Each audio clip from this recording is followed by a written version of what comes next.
Me gustaría hacer dos clarificaciones aquí. En primer lugar, no se sorprendan este domingo con la cuestión de las lecturas, no el Evangelio será el mismo. Pero, por ejemplo, para el Salmo hay dos opciones. Tenemos dos opciones para el Salmo. Una que dice, te alabamos Señor, y la otra dice, bendice al Señor, alma mía. Así que ese es el Salmo. En la segunda lectura también hay dos opciones. La primera de los Hechos de los Apóstoles y la segunda opción es de carta de Tito, ¿verdad? Ahora, atención. Para los que estén un poquito confundidos, si ambas opciones están en el misalito, ¿verdad?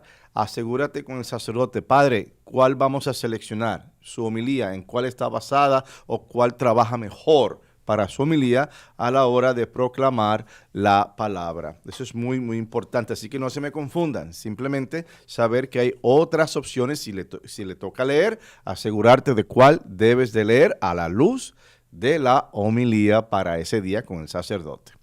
Número 1. Número 2, mira, estamos celebrando la fiesta del bautismo de nuestro Señor Jesucristo.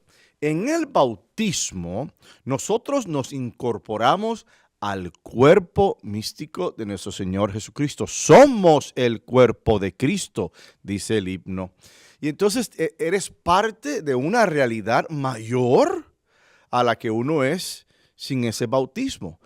Al bautizarte, te conviertes en hijo de Dios, te conviertes en parte del cuerpo de Cristo y te conviertes en templo del Espíritu Santo. Aparte de eso, eres un pueblo de reyes, eres una asamblea santa, eres un pueblo sacerdotal. ¿Qué implica esto? Una vez bautizado católico, mijo, eres bautizado católico, eso no lo quita nadie, eso se queda ahí contigo por siempre y para siempre estás bautizado. Y de ahí que infortunadamente cuando vemos que una persona se convierte, por decir, a otra disciplina cristiana, hay que volver a bautizarlo, pero si ya está bautizado, se bautizó en primer lugar con agua, y en segundo lugar, con la forma trinitaria, en el nombre del Padre, del Hijo y del Espíritu Santo. Ya está bautizado. Sería una contradicción y una negación el volver a bautizar una persona que ya había aceptado a Cristo de pequeño a través del testimonio de sus padres, a través del testimonio de sus padrinos. Ya había aceptado ese bautismo. Entonces, de ahí que es importante el saberlo. Una vez católico, te convertirás a otro lugar, negarás, te convertirás en ateo, en agnóstico, negarás la religión, la criticarás, lo que sea. Sigue siendo católico. Eso no te lo quita absolutamente nadie. Número 1. Ese es el segundo punto, ¿verdad? Y ciertamente no es cuestión de competencia. Es cuestión de que la misma Biblia te lo está diciendo. Ya, una vez bautizado, estás bautizado. Hubo varias personas en el tiempo de los apóstoles que se bautizaban. Y dice la Escritura que se bautizaban ellos, aquellos que se acercaban, y toda su casa. O sea, si habían sirvientes, también se bautizaban. Si habían niños, también se bautizaban. Hombres o mujeres, también se bautizaban. De ahí que la segunda lectura para este domingo es espectacular. Hay una línea que es tan hermosa y tan especial en la segunda lectura de la primera opción, ¿no?, de los Hechos.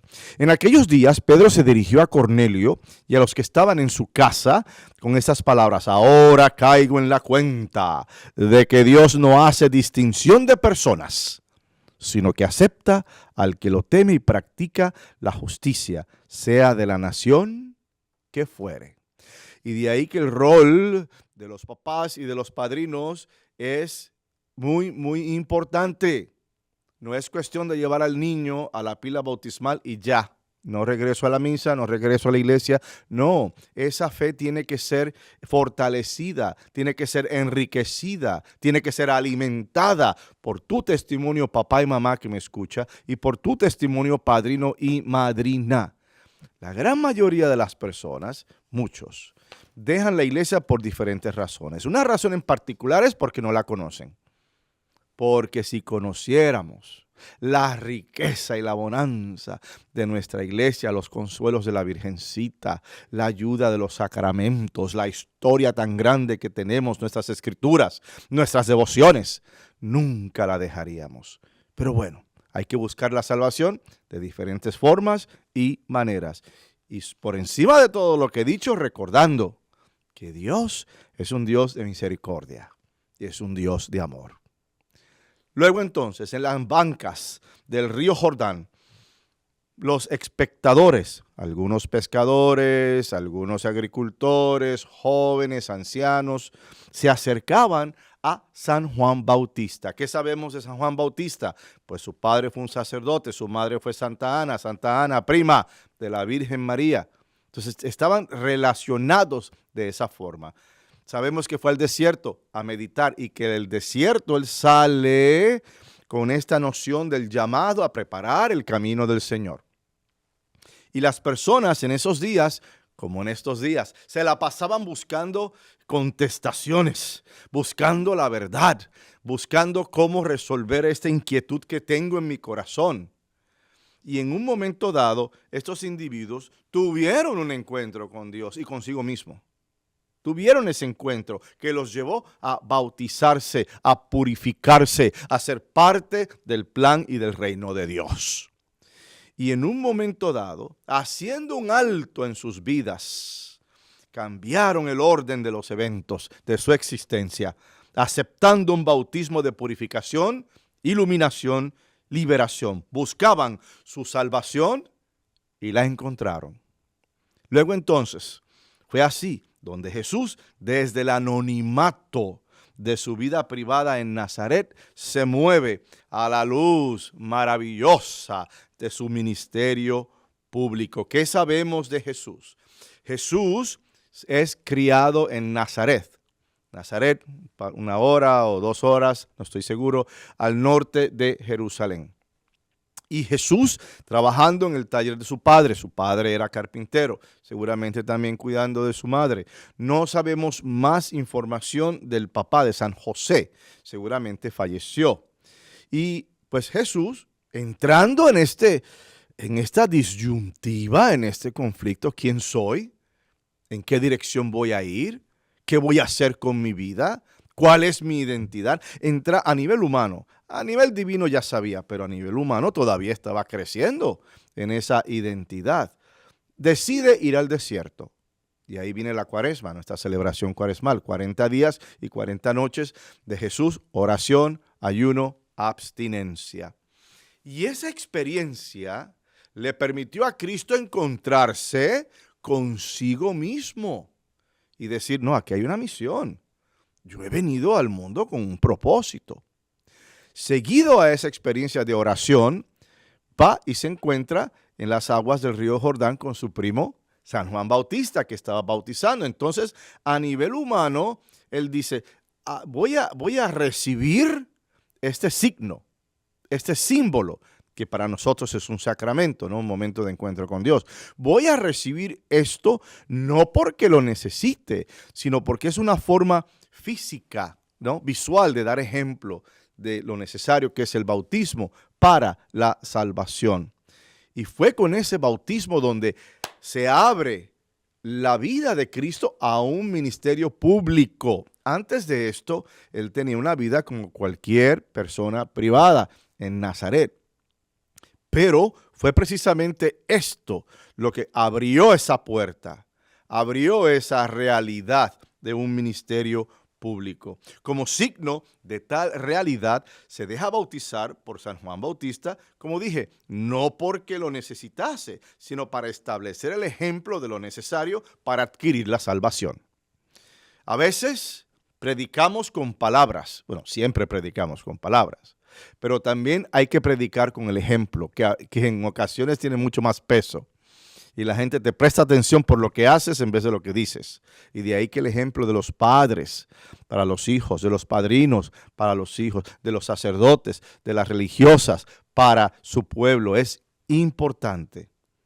Esto fue el principio, el bautismo, de su vocación, Cristo, su ministerio y de nuestra salvación a través de las aguas del bautismo. Porque Él está diciendo, yo lo voy a hacer para que ustedes me sigan por esta puerta, por este redil, por este camino hacia la salvación. Hoy, esta solemnidad, o mejor dicho, este domingo, ¿verdad? Esta solemnidad es un recordatorio de la vocación a la cual todos estamos llamados, todos. Vocación número 1 a nuestra humanidad. Tienes que ser el mejor ser humano posible. Lo que estés haciendo. Si eres un camionero, que conduzcas con mucho cuidado. Si eres un doctor, que hagas operaciones con mucho cuidado. Si eres una ama de casa, que tu casa brille como una tacita de oro, con mucho cuidado. Ser el mejor ser humano que puedas ser. 2. Llamado a la salvación. Cristo te necesita. Cristo quiere que te salves. Cristo quiere que algún día tú veas el rostro de nuestro Padre Dios. Y 3, expresar esa vocación y ese llamado al llamado del servicio al prójimo. Ahí va. Mejor ser humano, mejor persona cristiana y mejor servidor. Y quizás el día de tu bautismo, pues como que no se abrió el cielo y la tierra no tembló, menos mal, ¿verdad? Ni una voz desde lo alto declaró en una teofonía tu identidad, tu propósito y tu vocación. Quizás eso no pasó. Pero aún así, la proclamación de que somos hijos e hijas de Dios sigue siendo cierta. Y sigue siendo la verdad. Dios quiere que nos salvemos. Somos hijos e hijas del Altísimo. Ese día, el día de nuestro bautismo, como yo dije, nos hicieron pueblo de reyes, asamblea santa y pueblo sacerdotal. Pueblo de reyes, tu Padre es un Dios. Eso a ti te hace un príncipe. Eso a ti te hace una princesa del Altísimo. Asamblea santa, llamado a ser santo. Llamado a tener una relación intencional y sólida con tu Padre Dios. Y pueblo sacerdotal, a celebrar los misterios de la iglesia. Hay 2 tipos de sacerdocio. El sacerdocio ordinario, que es el que tenemos todos, por ende nos toca participar en la misa, y el sacerdocio ministerial, el ministerio, el sacerdote, el que preside. Ese día, Dios nos hizo parte de su propiedad en el bautismo, elevando nuestra condición humana a una estirpe elegida trasladada de las tinieblas a su luz admirable. Pero esta relación tiene que ser solidificada, fortalecida, nutrida a lo largo de nuestras vidas. No podemos dejar por sentado de que el hecho de que estoy bautizado ya se acabó, no tengo más nada que hacer. No, al contrario, es el principio, ¿no?, del trabajo que hay que hacer. Durante nuestro bautismo, una vela fue encendida para que recibiéramos la luz de Cristo. La voz del Señor nos llama desde nuestras realidades, hermanas y hermanos, para hacer tangible la realidad de Cristo en nuestras vidas y de formas cotidianas. ¿Qué se está hablando con esto del año del jubileo? ¿No? Misericordia por un lado y hacer presente a Cristo en lo cotidiano, en lo ordinario, en la forma en que el esposo trata a la esposa, en que el hijo trata al padre, en que el parroquiano trata al prójimo, parroquiano trata al sacerdote, sacerdote trata a los demás. Es en lo diario. No necesitamos momentos extraordinarios para demostrar el amor. Se pueden dar, claro que sí, pero es en lo cotidiano, en la forma en que quizás tú jales la silla para que tu esposa se siente. Óyeme, un detalle, no es la gran cosa. No estoy hablando aquí cirugía del cerebro. Estoy hablando de cosas básicas como un gracias por este café, como este hijo mío que es tan inteligente. Cosas pequeñas, ahí tenemos que hacer presente ese bautismo en la forma en que tratamos a los demás. El ser miembro de la familia de Dios significa ver pedacitos de Cristo. Vernos. Yo tengo que verlos a ustedes como un pedacito de Cristo. Y ustedes tienen que ver en nosotros, en mí, en los sacerdotes, pedacitos de Cristo. Cristitos, como digo yo. Tenemos que ver cristitos en los demás y que nos vean también de esa forma. Oremos incesantemente, mi querido pueblo, para recordar nuestra vocación, vivirla en lo diario, expresándola en un ministerio y servicio a la iglesia y por ende al prójimo. Esa vocación llévala a fruto. Si puedes cantar, sé parte del coro. Si puedes tocar un instrumento, incorpórate a ese coro. Si sabes rezar, organiza rosarios. Óyeme, en tu casa, en las casas aledañas, en la misma iglesia antes de la misa. para que se espante el chamuco y en vez de antes de la misa estar chismeando hasta del gato, oye, póngase a rezar y céntrese, porque está ahí con Dios y en la casa de Papá Dios. Y así por el estilo. Si lo tuyo es dar la bienvenida y ser muy simpático, sea ujier. Necesitamos personas contentas y felices a la entrada. No queremos a alguien que hasta nos meta miedo porque tiene una cara tan seria. Por favor, hermanas y hermanos, inclina ese llamado a ser de servicio a tu iglesia, con los jóvenes, con los ancianos, con los diferentes devociones. Sé presente en tu iglesia y dile al mundo, con tu ministerio y con lo que haces, yo soy hijo de Dios a través de las aguas del bautismo.